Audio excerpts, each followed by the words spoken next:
Maraming salamat, Tatay Digong Rodrigo Duterte.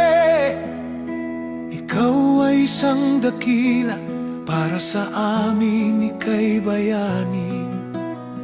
Sa walang katapusan na pagmamahal sa ating bayan, ikaw ay aming makabagong hero. Sapagkat ipinagdatanggol mo ang mamamayang Pilipino. Pagpapahirap nila sa'yo nakita halos ng buong mundo.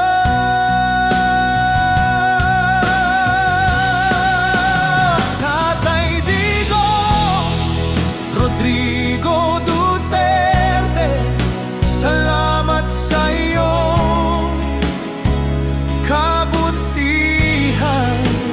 Pilit ka mang inilayo sa bayan na iyong sinilangan.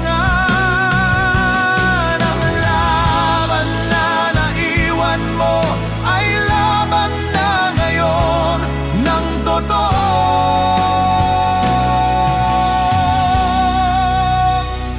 Pilipino.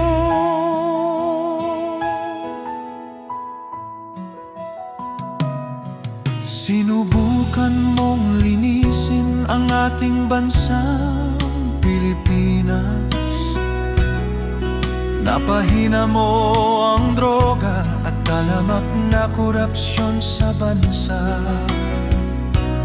Siningil mo ang mga oligarko, tinanggal mga kurap na politiko, gumawa ng mga infrastructure, pinaayos ang agrikultur, tinaas ang sweldo ng kapulisan, pinalinis ang mga lansangan para sa kaligtasan ng mamamayan.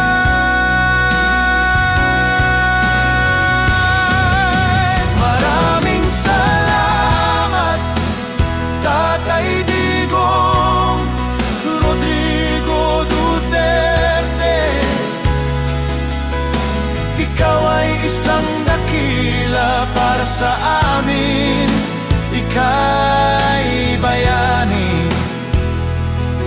Sa walang katapusan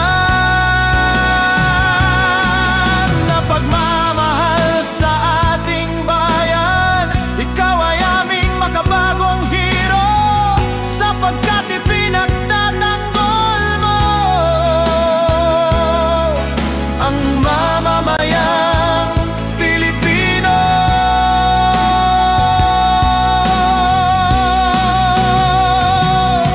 Merong pamilya na taga-norte humingi ng tulong kay Rodrigo Duterte. May palibing ang kanilang ama sa libingan ng mga bayani. Dekada na ang dumaan, walang pumayag na pamahalaan. Ngunit dahil sa iyong kabutihan, ito ay iyong ipinaglaban.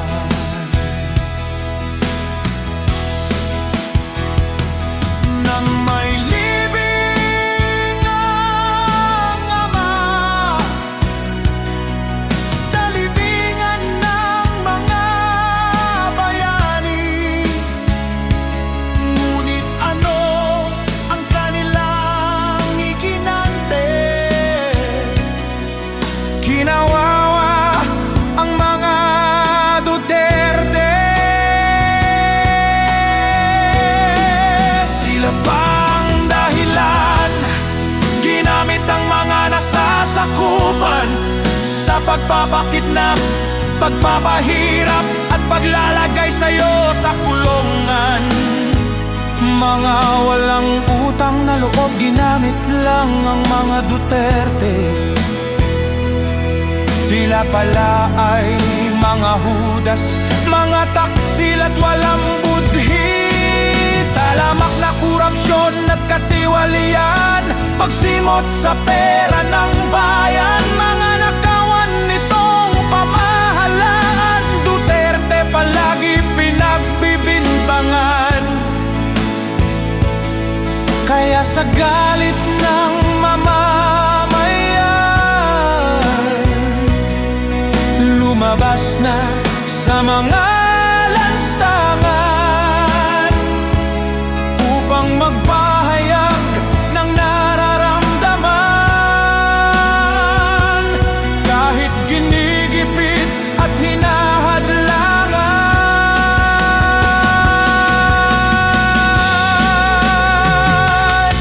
Ito'y hindi dapat pinipigilan ng ating pamahalaan, pagkat magbabadya lang ito ng himagsikan.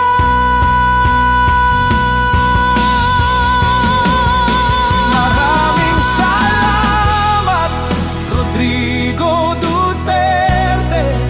Salamat sa iyong kabutihan.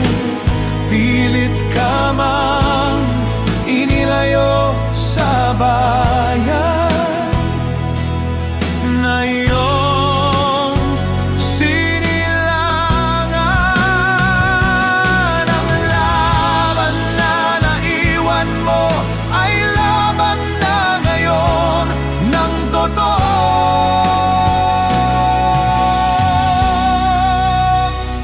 Pilipino.